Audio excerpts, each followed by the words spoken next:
Another day, another Jayfern's wife story. Binalikan nga kinabukasan ni Jayfern yung mga sisiw ng SBR. Tuyo na nga ang lahat ng sisiw at malalakas na kaya iniuwi na. Sa U-box na nga ng motor namin nilalagay ang mga ito kapag inuuwi para hindi sila lamigin sa biyahe. At pagdating naman sa bahay ay sa box na maliit lang namin nilalagay para hindi rin sila lamigin magdamag. Hindi pa agad itututuka kaya dyan lang muna sila sa box magdamag. Bukas ko na sila ipapadip ng probiotic at patutukain.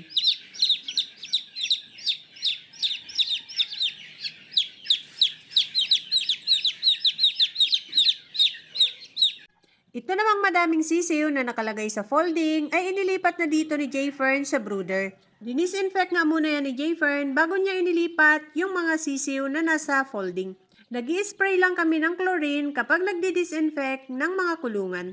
3 pinto ang brooder na ito pero 2 pinto lang ang binuksan ni Jayfern at doon nilagay ang mga sisiw. 49 heads nga itong lahat ng mga sisiw at maya-maya ay mukhang sikip na rin sila dito sa brooder.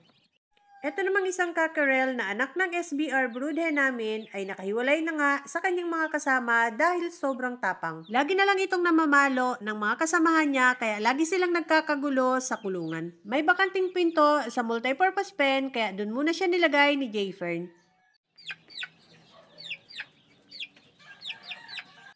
Kaya ayan, shop siya ng shop sa multipurpose pen at gustong lumabas, hinahanap niya ang kanyang mga kasamahan.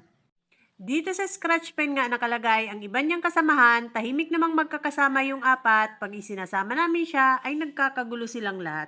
Parang puro babae kasi itong natira dito sa scratch pen at siya naman yung nag-iisang lalaki kaya siguro sobrang tapang. Team na ito, SBR, ang ama nito, ha? Hat? Ihiniwalay nga din itong isang cockerel na ito dahil matapang, laging namamalo ng kanyang mga kasamahan. Anak ito ng aming 7 times winner line broodhen, kaya siguro matapang. Kapag umaga lang namin hinihiwalay itong matatapang, kapag gabi naman ay pinagsasama-sama ulit namin sila sa multipurpose pen. Doon lahat sila magdamag para hindi sila lamigin. Sobrang lamig kasi ngayon kapag gabi, kapag umaga naman ay sobrang init. Kaya kapag gabi nasa multipurpose pen sila, kapag umaga naman ay nasa scratch pen. Yung itim na yan? Oh, tamo. Gusto lang nilang kasama talaga. Ayun pa yung isa. Yan doon. Yung mga sisiw ng SBR na iniuwi ni Jayfern ay isinama na nga din dito sa karamihan. 5 lang kasi sila at kapag nilalagay namin sa folding ay nagsisiyapan. At nung isinama na nga dito ni Jayfern ang mga sisiw ay tahimik na sila, hindi na nagsisisiyap.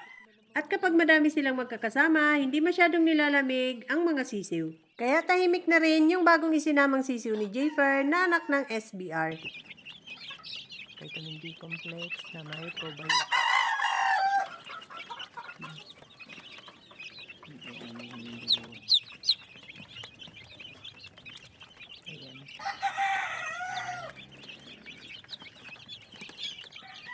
Ito namang ibang mga cockerels ay nakalagay dito sa multipurpose pen. Binabantayan nga namin lagi ito dahil minsan ay nagpapaluan din sila. At kapag ganitong nagpapaluan na nga ang mga sisiw, hindi na namin sila araw-araw pinapainom ng vitamins. Sobrang matatapang kasi kapag araw-araw pinapainom ang mga sisiw ng vitamins, kaya ang ginagawa namin, 2 days na tubig at 1 day na vitamins.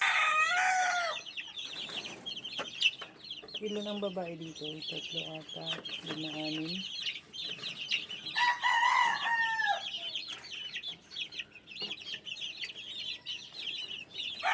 Ganito nga ang itsura ng fertile egg kapag sinisilip. Kitang-kita nga ang mga ugat sa loob ng itlog kapag ito'y fertile. Ganito naman ang itsura kapag walang similya ang itlog. Malinaw ang loob at walang mga ugat. Kapag sinilip naman ang bugok na itlog ay may makikita kang blood ring na ang ibig sabihin nun ay namatay na ang similya. Tinatanggal na nga agad namin ang mga walang similya at bugok na itlog at nilalaga.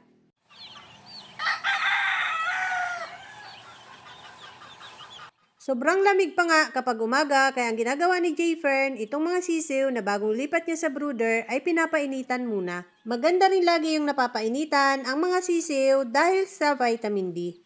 Importante ang vitamin D sa calcium absorption ng mga sisiw para tumigas ang kanilang mga buto.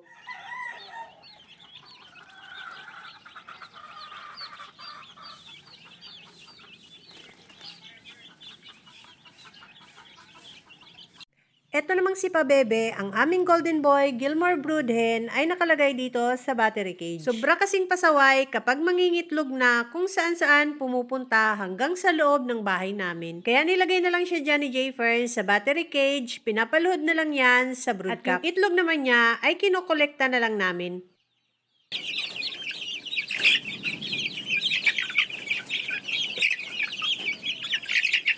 Bumili ako ng saging na saba at nakakatuwa itong mga kakarel dahil gustong-gusto nila itong tukain. Lagi naming pinapakain ng saging ang mga sisiw namin dahil mayaman ito sa potassium.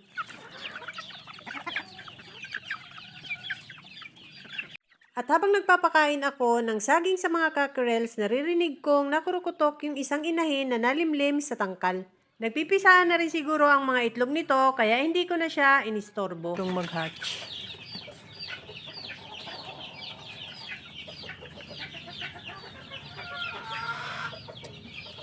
Ito namang mga anak ng SBR, sobrang ilap nga at hindi lumalapit yung iba sa saging.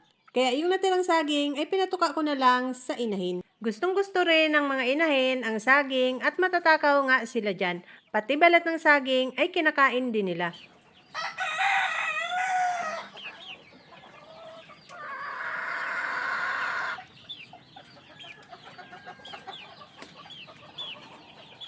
May sisiw na pala. Nagulat nga ako nung dumaan ako, biglang lumabas ang sisiw, may mga napisa na nga pala sa nililimliman niyang itlog. Hapon na nga yan, kaya bukas na namin ibababa ang mga sisiw nito. Ilan na kaya ang sisiw nito? Madami itong nililimliman eh. Dito naman sa kabilang pinto ng tangkal ay meron na ring mga itlog. Yung aming 7 times winner line pullet ang nangingitlog dyan. Dito naman sa ibabaw ng multipurpose pen ay nalimlim na rin at malapit na sigurong mapisa ang mga itlog ng inahin na yan. Ito namang tornado hatch ay lumimlim na rin pero hindi niya itlog ang nililimliman niya. Maagang umalis si Jayfern kaya ako ang nagbaba ng mga sisiw para ilagay dito sa brooder. Malamig pa kasi nung pumunta sa manukan si Jayfern kaya ibinili niya sa akin na paggising ko ay ako na lang daw ang magbaba nitong mga sisiw at ilagay sa brooder. Maliliit pa nga ang mga sisiw na yan kaya gabi-gabi ay nasa kahon yan at pinapasok namin sa loob ng bahay. Ang dami nila.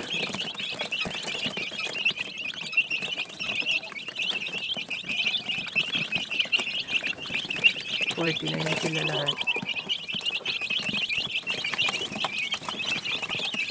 49 heads. Tinatakpan lang namin ng plastic para hindi sila lamigin. Tinanggal na rin pala ni Jayfern yung mga shell ng itlog para hindi maipit ang mga sisiw. Dami na yatang napisa. Pagdating ni Jayfern ay tinanggal na niya ang mga sisiw sa pugad at yung inahin naman ay nilagay na niya sa battery cage. Hinihiwalay nga agad namin ang mga sisiw sa inahin para mangitlog agad ulit ang mga inahin. 3 to 5 days nga lang ilalagay sa battery cage ang mga inahin at pagkatapos aalpasan na ulit namin para magpababa na ulit sa mga broodcock. 5 sisiw pala ang ibinaba ni Jayfern. Nilagay lang sa box para hindi lamigin. That's all guys. Thank you so much for watching. Please like, share, and follow for more. See you on my next video. Bye!